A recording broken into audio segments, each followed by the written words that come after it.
Olá, o Senado Agora está começando. Durante o recesso parlamentar, você acompanha retrospectivas de temas discutidos e votados em 2015 no Senado. Um deles foi o debate sobre os riscos e impactos ambientais da mineração. A atividade é responsável por quase 4% do PIB brasileiro, mas o rompimento da barragem de Fundão da mineradora Samarco, considerado um dos maiores desastres da história do país, gerou uma série de debates sobre a necessidade de mudar as leis de segurança do setor. Mariana, Minas Gerais, 5 de novembro de 2015. Uma barragem de mineração estourada e 68 bilhões de litros de lama e rejeitos relevo abaixo. Com força para levar e destruir tudo o que está pela frente. A água passou arrasando tudo, sabe? Aí passou lá, arrasou, arrancou, como disse, arrancou uma casa perto da minha, arrancou duas junto e foi no teto da minha casa, assim, perdi tudo, mantimento, tudo, roupa, tudo. Em apenas 6 minutos, o primeiro povoado é atingido, o distrito de Bento Rodrigues. O que deu tempo da senhora levar? Só a bolsa e os documentos, mais nada.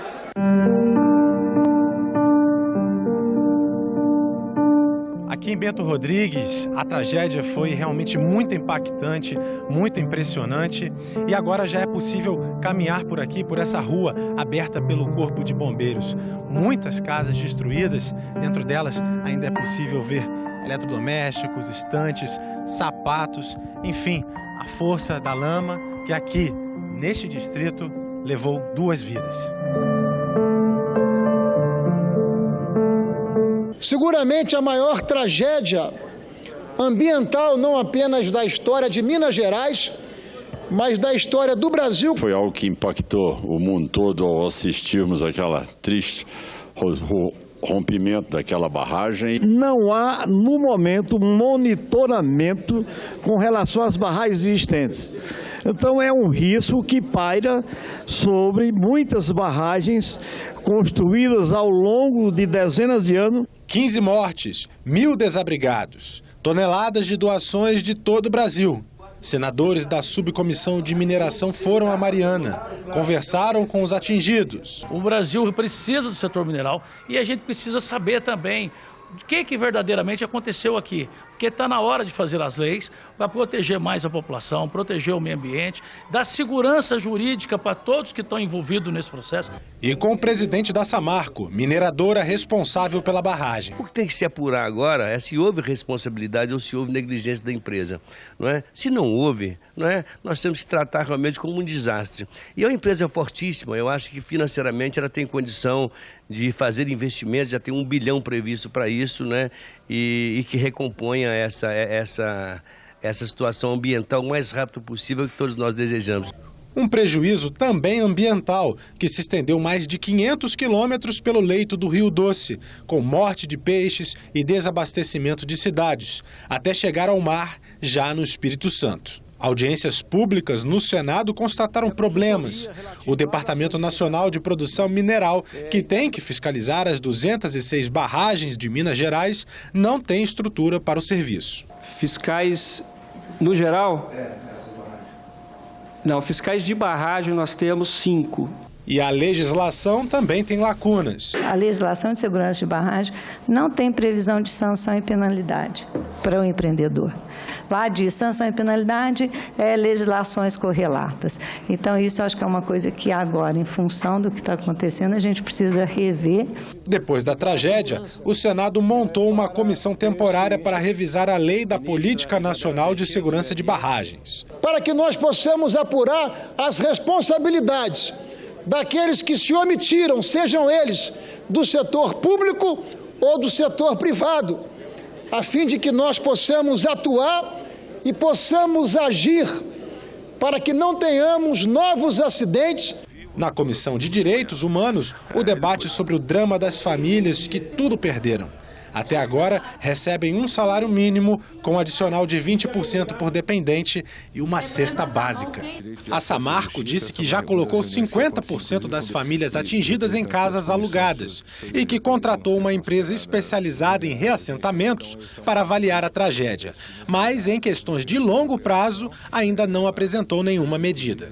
todas as medidas futuras de reassentamento, reconstrução dessas localidades, programas de desenvolvimento econômico que a gente quer desenvolver e recuperação socioambiental, nós queremos construir de forma participativa, em conjunto, com todas as instituições e pessoas afetadas nessas regiões. O senador Paulo Paim defende uma CPI com deputados e senadores para apurar as responsabilidades do desastre. Acho que por tudo que foi levantado aqui, eu estou convencido também. O bom mesmo é fazer uma CPI, não é querer atingir esta ou aquela empresa, para discutir a complexidade desse setor. A população atingida em Mariana segue vivendo em hotéis, pousadas ou casas alugadas. E a cada dia sem solução, a angústia aumenta. Eu quero a minha casa, eu quero uma casa, porque eu não vou sair daqui hoje nem amanhã. Eu vou viver a vida inteira em hotel? Não vou. Já foram recolhidas assinaturas suficientes para a abertura de uma CPI no Senado para investigar o acidente com a barragem, mas ainda não foi iniciado o processo de composição do colegiado. Em 2015, os bastidores do mundo da bola vieram à tona lá fora e aqui no Brasil. No Senado, uma comissão parlamentar de inquérito investigou negociatas e contratos irregulares na Confederação Brasileira de Futebol e também no Comitê Organizador Local da Copa do Mundo de 2014. No dia 3 de agosto, o plano de trabalho da CPI sequer havia sido aprovado e os senadores já votavam requerimentos que pediam a colaboração de agentes públicos e convidavam presidentes de federações de futebol a comparecerem à comissão. E naquele mesmo dia à tarde, os membros da CPI vieram até a sede da Procuradoria-Geral da República. Eles querem a cooperação do Ministério Público Federal e do Ministério da Justiça no sentido de ter acesso às investigações já em andamento sobre a corrupção na FIFA, nos Estados Unidos e na Suíça. Nós vamos oficializar aos dois países que a CPI do Senado, a CPI congressual, ela tem também atribuições de justiça. Ela pode ter quebra de sigilo, ela pode manter sigilo. Então nós estamos nos habilitando exatamente para que não necessitemos só de transferência de dados da Polícia Federal ou do Ministério Público. Senadores ouviram jornalistas brasileiros. Eles levantaram suspeitas sobre contratos da CBF com fornecedores de produtos e serviços. Um deles envolvia uma empresa com sede nas Ilhas Caimã. E o que diz o contrato? De uma forma geral, aplausos. Sempre lembrando, eles são os intermediários entre a Quintaro e a CBF. Aplausos receberia, no total, entre 2012 e 2022, 132 milhões de dólares. Para Juca Kifuri, não se trata de um deslize pessoal de um ou outro dirigente. Os problemas da CBF são estruturais, não são pessoais. Nós temos um problema estrutural que nós precisamos resolver. E nós não resolveremos isso a não ser com mais democracia.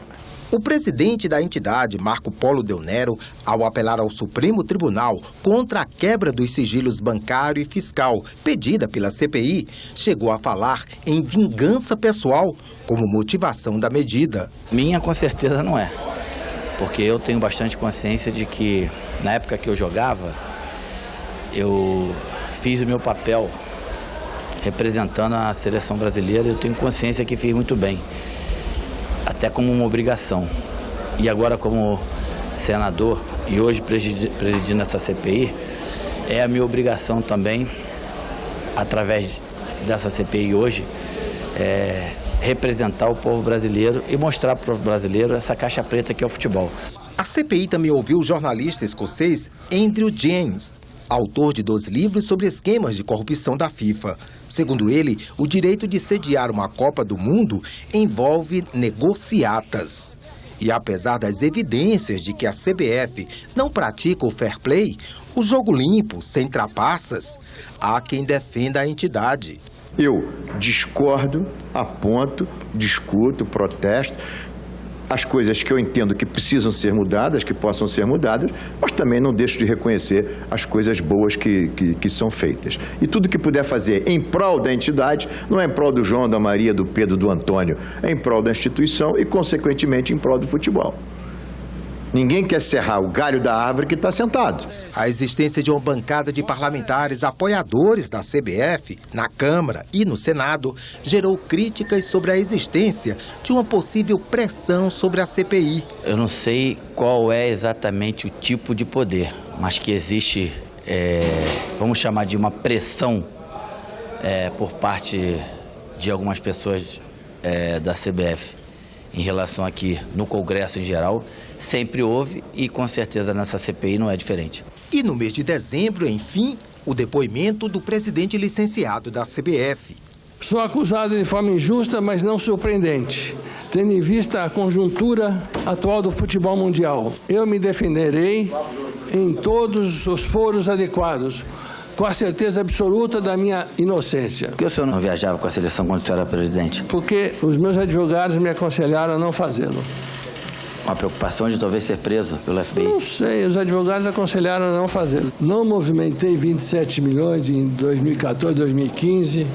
Expliquei a compra da lancha e tenho cópia do cheque. A CPI do futebol teve os trabalhos prorrogados e vai entrar 2016 investigando esquemas e irregularidades da maior entidade do futebol brasileiro e do comitê organizador local da Copa do Mundo de 2014. Esta edição do Senado Agora fica por aqui. A TV Senado deseja aos nossos telespectadores boas festas de fim de ano. Continue acompanhando nossa programação para mais notícias do Poder Legislativo.